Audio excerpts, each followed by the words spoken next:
Diego Vega Lagüín, especializado en neurofisiología clínica y socio fundador de la Fundación Argentina de Neurofisiología Clínica. Diego, ¿cómo le va? Buena mañana, lo saluda Gabriel Salerno desde la radio de la Universidad de Buenos Aires. ¿Cómo va? Hola Gabriel, ¿cómo estás? Mucho gusto. Bueno, Layún es mi apellido. Layún. Suelen pronunciarlo al revés, Sí. no te preocupes. ¿Es de origen, es francés? No. ¿Qué origen Buena es? pregunta. Tenía un bisabuelo que anduvo por varios países. Algunos dicen que es francés, otros que es vasco, pero la ciencia cierta es que venimos con alguien que entró por Brasil y terminó en Argentina hace algún tiempo. Y bueno, creo que significa fuente. Mira. Sí, de acuerdo. Sí, Bien. pero no estoy muy seguro. O sea que la pronunciación es, a vos te gusta que te digan Layún con la N final también, incluida. La pronunciación es Layún en castellano, en español, en origen no lo sé. Claro, pero bien, en castellano es Layún, somos muy poquitos en Argentina y bueno, y parientes, por cierto. Claro, muy bien, muy bien. Casualmente estuve en Europa y cuando volví a Argentina me puse a recuperar o a contactar con los pocos Layunes que estamos por acá por Argentina. Bien, y imagino los chistes de sus compañeros cuando Diego, el gran Diego de la Vega, más allá de que usted es Diego Vega, ¿no? Digo, también en esto de meternos en el apellido. Bueno, en temas de agenda y no agenda es interesante de hablar. Por ejemplo, entre algunos de los temas, algunas de las preguntas que surgen, ¿cómo saber si los pacientes en coma escuchan? Es una de las preguntas que nos planteábamos con el equipo de producción, bueno, con la pandemia, con el COVID-19, se han abierto también otras circunstancias que para ustedes son habituales, y una de las preguntas es esta, ¿no? Como tema, saber si los pacientes en coma escuchan. Sí, bueno, te agradezco la pregunta. Siempre nosotros venimos realizando, a través de neurofisiología clínica, a través de los estudios neurofisiológicos, estudios para saber si los bebés y los neonatos o pacientes que tienen algún estado alterado de conciencia o pacientes que son candidatos a donación de órganos, efectivamente escuchan, ven y sienten a través de estudios neurofisiológicos que se llaman potenciales evocados. Nosotros lo utilizamos con distintos objetivos. Por ejemplo, en un bebé recién nacido, sabes si un bebé es sordo o bueno, escucha bien, si estuvo sometido a incubadora con oxígeno, si tiene alguna lesión en las vías ópticas, o si hay alguna lesión medular en una cirugía, si un paciente siente durante la cirugía, va sintiendo o no. O sea, tenemos muchas aplicaciones. Pero, bueno, con la situación actual hemos tenido muchas consultas en pacientes que están en estado de coma y como pronóstico, digamos, de esos pacientes, si están mejorando, si hay que ajustarle medicación o tratamiento, o como signo de alarma, tenemos que ir midiendo si ese paciente escucha, ve o siente, porque son signos de alarma en el caso que ese paciente esté dejando de hacerlo. Pero como respuesta, digamos, de los familiares, que muchas veces nos hacen esta pregunta desde el punto de vista ya no médico, sino desde el punto de vista humano, si tiene sentido acercarse a ver a los pacientes que están en coma, queremos aclararle que sí tenemos metodología científica para saber si ese paciente escucha, ve o siente, cómo medirlo, digamos, y avalar que tiene todo el sentido del mundo que los familiares continúen teniendo contacto con estos pacientes que están con el estado de conciencia alterado. Claro, porque uno piensa en tocarle la mano, en hacer lo que puede, ¿no? En hablarle, en esa esperanza diaria. Bueno, y acá se empieza a meter la filosofía, se empieza a meter lo religioso, más allá de que ustedes están trabajando desde la medicina. ¿Y ustedes qué herramientas médicas tienen para ir comprobando si hay una evolución, cómo se va dando eso, doctor? Permitime que te responda por la primera parte de la pregunta. Sí.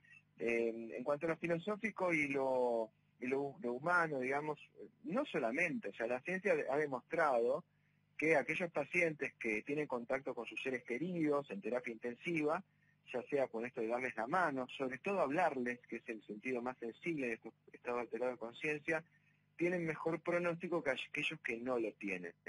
O sea que no es solamente una cuestión espiritual, sino que está perfectamente demostrado. Que por estudios que solamente, básicamente los equipos de fisiatría o de kinesiología se han dedicado a estudiar que los pacientes que continúan siendo estimulados evolucionan de mejor manera que aquellos que no lo son, que son deprivados de cualquier estímulo. Y en cuanto a las herramientas que utilizamos, para asegurarnos de que realmente cuando a alguien se le habla, esa información le llega al cerebro. Medimos, colocando los electrodos en su cabeza, la actividad cerebral. Del mismo modo que se hace en electroencefalografía, hay unos trazados en el cerebro que a nosotros nos brindan, los neurofisiólogos nos brindan mucha información. Obviamente hay que saber leer la partitura de las ondas cerebrales, no cualquiera lo puede hacer. Sí. Y un sistema ya más técnico que se llama promediación, en donde vamos promediando esos estímulos cerebrales y vamos viendo efectivamente que ese paciente escucha, ve o siente cuando se le aplican estímulos visuales, auditivos o táctiles. Entonces extraemos esa información y la medimos y la reproducimos de su actividad eléctrica cerebral. Básicamente eso. No sé si se entendió. Sí, clarísimo, clarísimo. No, clarísimo, porque yo me estaba imaginando, mientras el doctor Diego Vega Layún describía esta situación, claro, no es para cualquiera, no es una lectura para cualquiera, esta explicación que vos hiciste muy simple, pero me venía toda la imagen de esa situación de poder hacerlo. Y digo, y en base a esos estudios, ustedes van después cambiando la medicación, cómo se va apoyando la medicina. Estamos hablando en situaciones críticas. Sí, estamos hablando de que estos estudios se utilizaban principalmente para cuestiones no filosóficas, o sea, cuestiones pura y exclusivamente médicas, sabiendo, por ejemplo, te pongo el ejemplo de los potenciales evocados auditivos. Sí. A través de unos auriculares le haces escuchar unos clics, por ejemplo, unos sonidos al paciente que puede estar inconsciente o un bebé recién nacido. Sí. Se forman 5 ondas que nosotros distinguimos perfectamente en el electroencefalograma por esto que se llama promediación y una serie de programas informáticos específicos, y vemos 5 ondas que se forman en 5 partes diferentes de ese cerebro. Si alguna de esas ondas no está o tarda más de la onda 2 a la 3 o de la 3 a la 4, etcétera, sabemos que esas autopistas, que esas vías de transmisión del cerebro están afectadas y exactamente en qué lugar están afectados. Y de ahí tenemos que ver si es por una falta de irrigación de flujo sanguíneo, si hay alguna lesión tumoral, si hay alguna lesión del cerebro que no está funcionando bien, dónde está ese cortocircuito de información para después intervenir, ya sea regulando la medicación, alguna intervención quirúrgica, revascularización, o si se van apagando con el paso del tiempo, decir, bueno, vamos a meter en la presión a este paciente porque está pasando tal cosa, o si los potenciales somatosensitivos están bajando, tal vez haya que descomprimir la médula.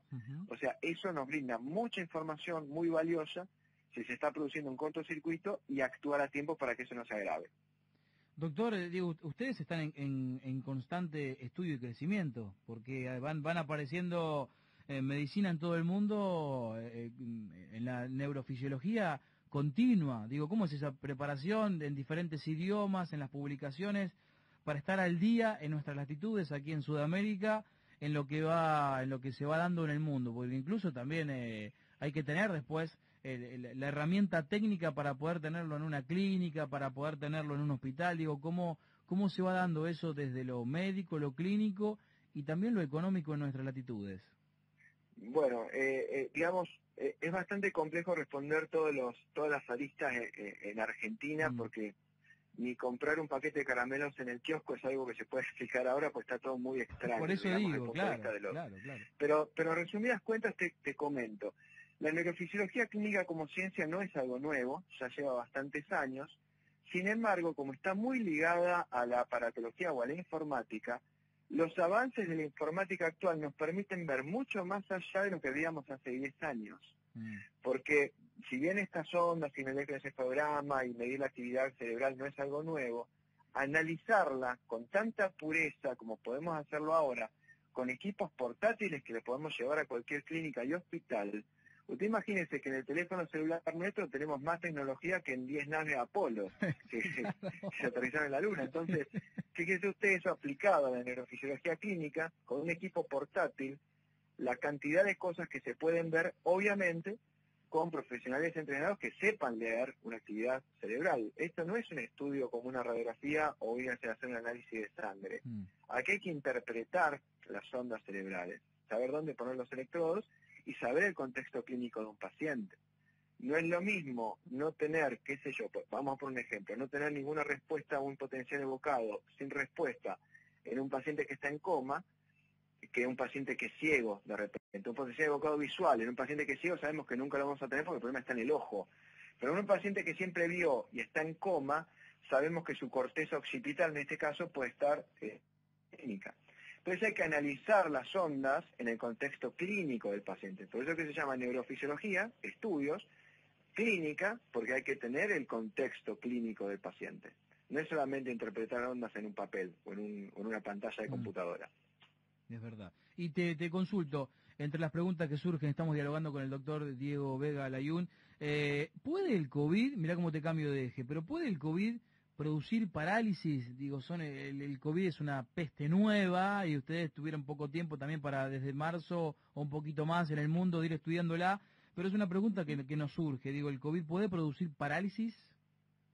Sí, definitivamente sí, y permitime que te comente que las parálisis relacionadas con virosis son muy frecuentes y que nosotros las solemos ver en brotes, sobre todo cuando hay brotes en invierno, que tenemos muchas virosis de distintos tipos, y suele darse como una víctima colateral entre la lucha entre el virus y el sistema inmune. Ya el COVID es un virus neurotrópico y de por sí puede producir una alteración, digamos, del sistema nervioso, pero más se afecta cuando el sistema inmune, digamos, dispara o se defiende de una manera grosera, digamos, ante esa noxa. Pero eso no es privativo del SARS-CoV-2. Esto lo vemos durante todas las épocas invernales que aumentan en brote y mucha gente, a pesar de que no se sepa, padece distintos grados de parálisis. No quiere decir que van a estar en silla de ruedas toda la vida, pero puede producir una limitación en su movimiento. Suele ser en la mayor parte de los casos recuperable, esto no suele ser definitivo, pero lo solemos ver con bastante frecuencia en invierno. Quiero decir que a pesar de que esta nueva situación, este nuevo virus, que todos los años aparecen virus nuevos, haya tenido bastante alcance de manera justificada, la medicina conoce muchísimo acerca de este tipo de lesiones que produce el SARS-CoV-2. Quiero decir que no es todo nuevo. Tenemos experiencia en la medicina muy sólida de casos similares de otro tipo de afectación viral. Doctor, ¿esto puede ser antes, durante o después la parálisis, digo, por coronavirus? Digo, ¿se puede dar antes, durante o después? ¿O se puede dar en las tres circunstancias? No, la parálisis normalmente aparece después de la infección, después de la primera infección, y también se da cuando un paciente o tiene más posibilidad de quedarse paralizado, digamos, después de que ha sido internado, porque además del propio sistema inmunológico, que puede atacar las propias células nerviosas del propio paciente, los fármacos, cuando un paciente está en resistencia respiratoria mecánica, los fármacos, aspectos nutricionales, aspectos de desuso de los músculos y de los nervios, puede contribuir a que estos pacientes se afecten de lo que llamamos polineuropatía. Es multicausal. No es solamente el virus, no es solamente la interacción con el sistema inmunológico, sino que aquellos pacientes, insisto, que han estado en cama, así como se atrofian los músculos, digamos, porque no se usan, los nervios también se atrofian por no usarse, y cuando se despiertan, se encuentran con la sorpresa que ahora están conscientes, pero no se pueden mover o se mueven con mayor dificultad. Y suele ser recuperable en la mayor parte de los casos, no en todos. Y diagnosticar cuando eso está pasando, por otro lado, lo hacemos con la electromiografía. Es importante, si un paciente está en terapia intensiva inconsciente, que obviamente no se puede mover, si está desarrollando este tipo de parálisis a través de un estudio que se llama electromiografía, donde ahí medimos la actividad de los nervios periféricos. Bien, muy claro. El doctor Diego Vega Layún, doctor de medicina, especialista en neurofisiología, clínica médica, dedicada al neurodiagnóstico, algunas de su historia personal. Te pregunto esta por último, doctor Diego Vega Layún.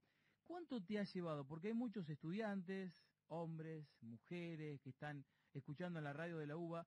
¿Cuánto te ha llevado para conseguir el doctorado en medicina, la especialización? ¿Cuánto tiempo? Sabemos que estás en constante estudio, pero ¿cuánto tiempo te ha llevado desde que terminaste el secundario a conseguir estos títulos? A modo de ejemplo, simplemente para aquella persona que está escuchando, dice, mirá qué interesante todo lo que sabe el doctor, pero ¿cuánto te llevó para llegar al fin de esos títulos? Bueno, los títulos, a ver, te lo pongo en términos temporales, digamos. La facultad la hice en un tiempo bastante rápido, creo que fueron 7 años. La primera especialidad, que fue cirugía, la hice en 4 años en Argentina. Después me fui a Europa e hice neurofisiología clínica. Rendí un examen de ingreso y lo hice en 4 años más. porque esto se estudia en Europa, Sí.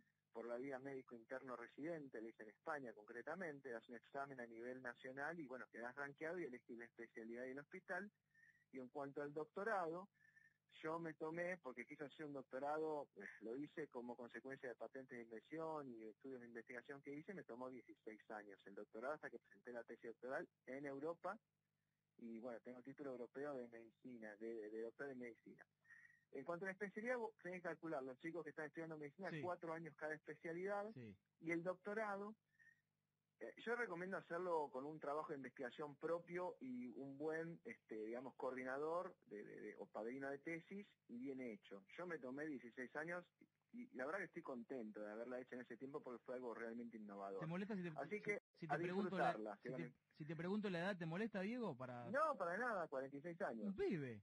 Mirá, Sí, gracias. me mira Maxi y me dice, pero con todo lo que dijo tiene 58, 60. No. Bueno, 46 años hace 5 años. Bueno, la verdad que me la pasé bastante tiempo trabajando y estudiando. No sé si eso está bien o mal, porque dejas de hacer otras cosas.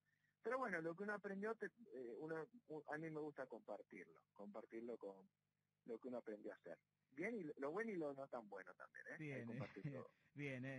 El que escucha de atrás dice, ya lo hiciste, así que eso es muy bueno. Diego Vega Layún, doctor, muchas gracias por este rato en la UBA, muchas gracias por tu practicidad en los conceptos y tus jóvenes 46 años a seguir con algún otro doctorado que seguramente por allí estarás preparando. Un abrazo grande. Bueno, abrazo grande y muchísimas gracias por invitarme. Hablamos de diferentes temas con el doctor Diego Vega Layún, con el especialista en neurofisiología clínica formado en Europa también y con los títulos y con lo que fuimos contando sobre parálisis y las respuestas, si sirve o si no sirve aquel paciente que está en coma, hablarle, tomarle la mano. Bueno, la respuesta con base empírica científica, la respuesta es que el acompañamiento sirve. Claro que sí.